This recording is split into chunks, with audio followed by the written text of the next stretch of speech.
Hey, this is F Your Opinion. My name is Kurt. I'm a huge F1 fan, and I've decided to turn my random conversations with my other F1 friends into a podcast. This week, I have Scott. He's a friend I met at the karting track a few years ago, and he's been watching Formula One for a very long time. He brings a lot of knowledge about the history of the sport to the podcast. We chatted on the Sunday during the off week between the Australia and the Bahrain Grand Prix. Enjoy, and F Your Opinion.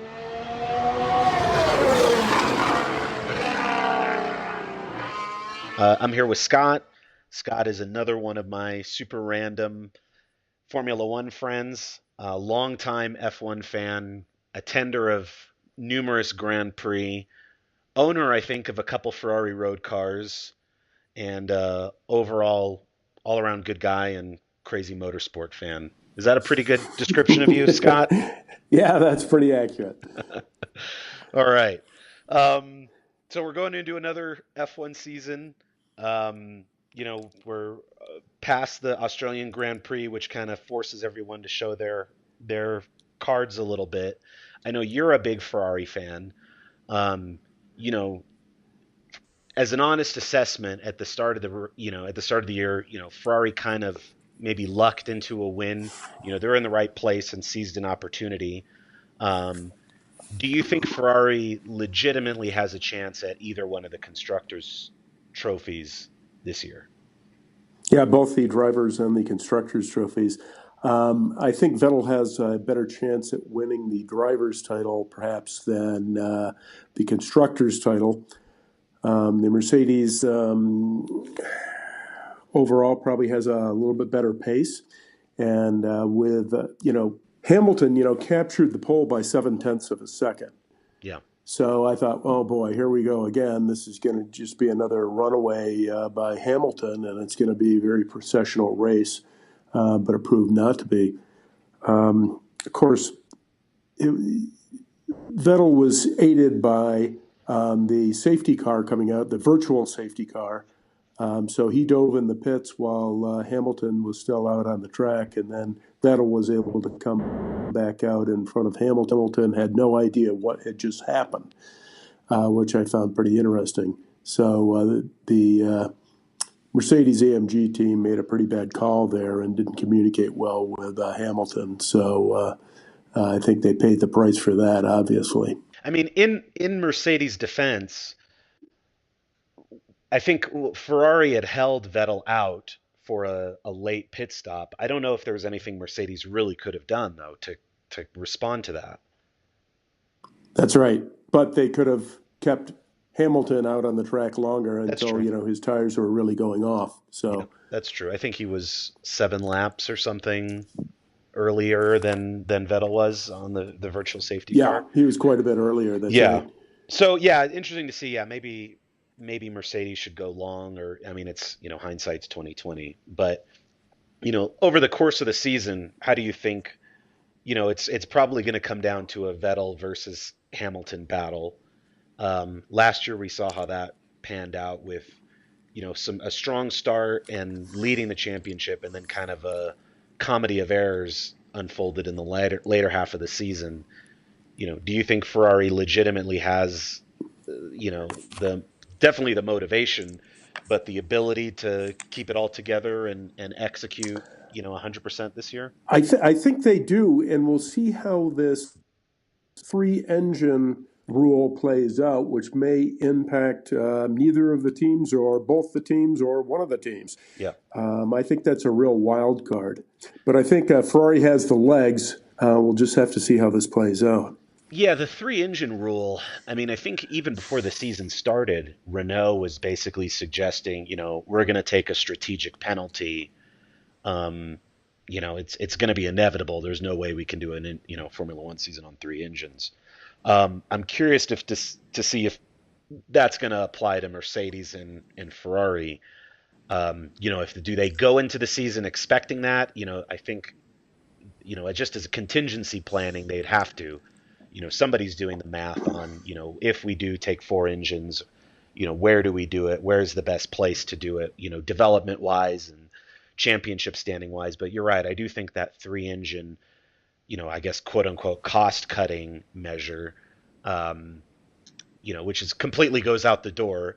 There's no one is going to save cost to lose the championship, right? It's the stupidest thing. Well, and I'm not sure the three-engine rule ends up really being a cost-cutting measure anyway, because they had to do a tremendous amount of R&D to get the most horsepower out of those engines, and a huge amount of factory testing. Obviously, they couldn't do it on the track of those engines. It must have been just countless hours that they had those on dynos, running them up and down to see what the failure rate was going to be and how they could optimize the engine and still keep it within the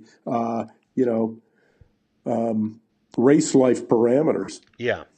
Yeah, so it's kind of a dubious, claim to say it's cost cutting, because I think anybody who knows anything about Formula One knows there's really no such thing as cost cutting.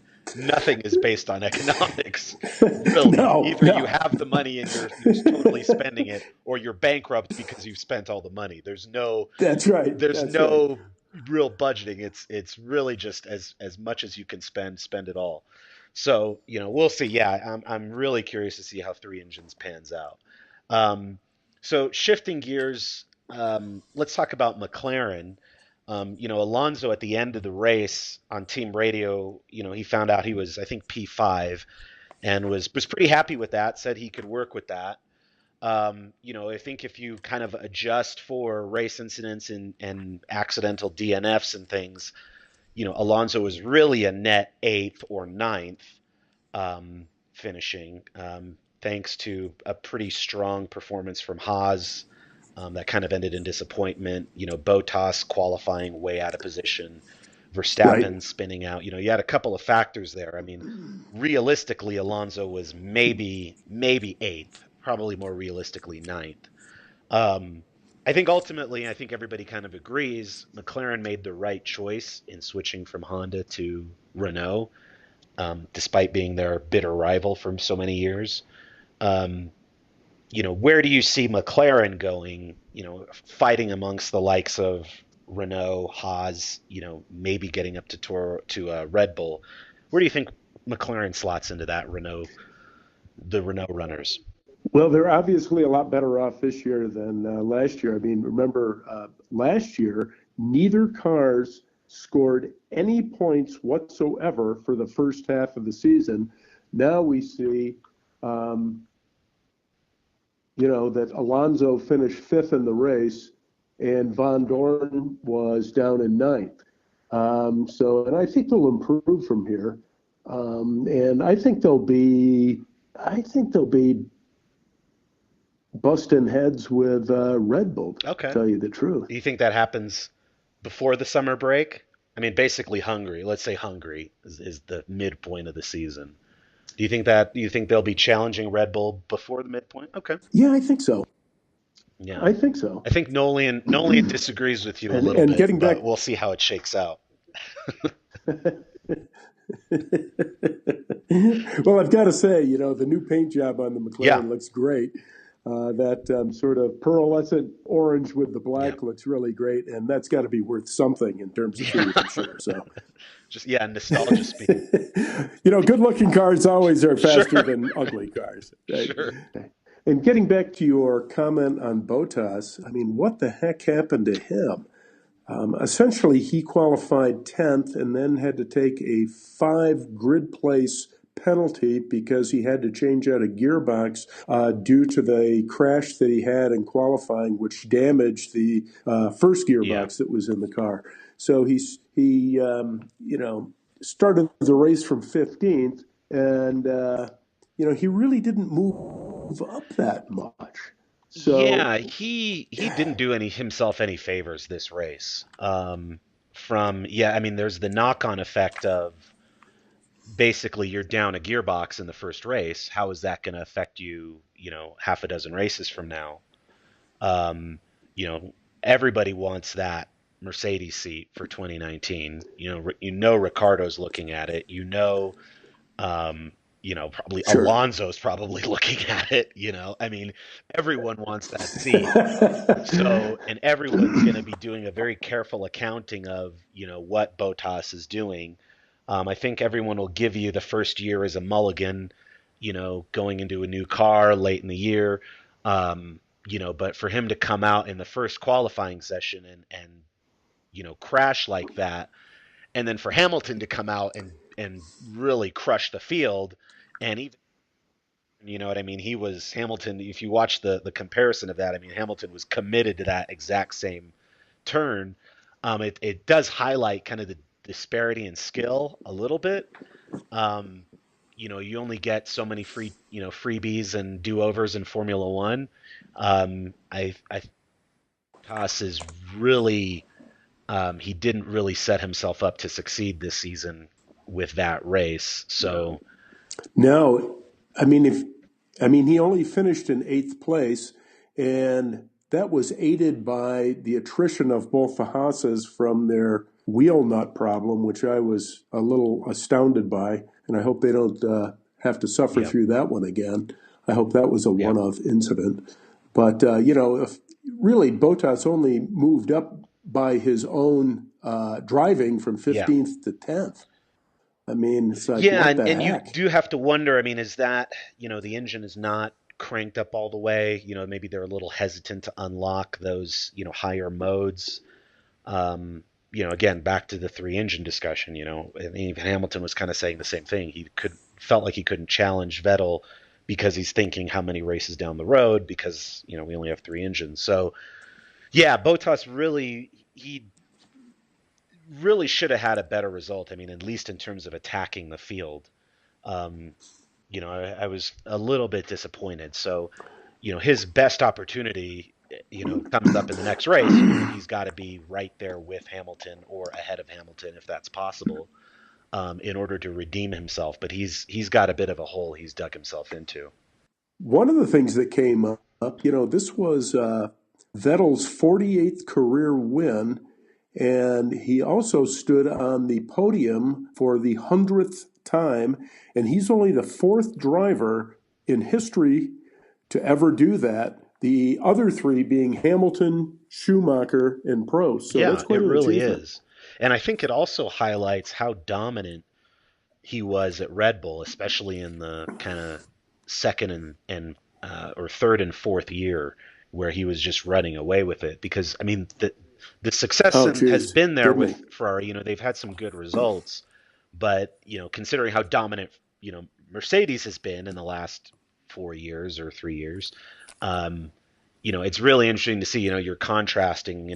The Red Bull dominance almost seems like a lifetime ago you know, um, and now we're back in well into another era of Mercedes dominance. So yeah, it was really good to see Vettel do that. I would really love to see a full all season knockdown drag out fight between Mercedes and Ferrari. With Red Bull potentially spoiling and McLaren potentially in there fighting as well. Um, I don't think anybody wants to see Mercedes just flat out run away with it. But yeah, it does start the season off on a nice foot to see, whether it's by luck or skill or strategy or whatever you want to call it. At least it doesn't just go down to a Mercedes parade, and Ferrari at least looks like they have a fighting chance. So I'm excited. I'm I'm I'm looking forward to Canada. I We're am going to too. Canada. We are going to Canada. It'll be really fun. And don't forget your rain gear and very serious rain gear. I have to tell you about of the let's see, six professional races I've been to in Canada. Three of those at Montreal, two of those at Mosport back in the 70s when they held the F1 race there, and one of them when I was working for a GT3 Porsche Cool. team in IMSA. Every time I've been to a race in Canada, it has rained really hard at some Yeah. point in the weekend. So Were you that's always something to keep in mind when you're at any of the Canadian races in that Yeah. part of the Were you world. there for the was it 2011 with the like 3 hour rain delay and Jensen came to win it from Vettel like in the last turn or in the last lap? Oh, yeah. That I think, yeah, probably one of the greatest races of all time. I mean, at least in the modern era. Yeah, a spectacular race. I should go back and watch that, but cut out all the rain delay breaks. Cool. Yeah, no. Yeah, I think we have a good season ahead. I'm excited to be going to a GP, to have it booked and signed, sealed, and delivered. Um, Scott put together all the tickets. We've got some great grandstand seats. We'll definitely record a couple shows or a couple episodes from the race weekend. So I'm definitely looking forward to that, and yeah, looking forward to the rest of the season unfolding and having you back on and everyone else on to talk about it. Oh, I Yeah, look forward to great. it too. Well, I think we'll call it for then. And this week we have Bahrain, so it'll be interesting to see how the field progresses. I'm very excited for it. Thanks for the chat. Thanks for bringing me on the show. Talk to you soon, man. Bye. Bye bye.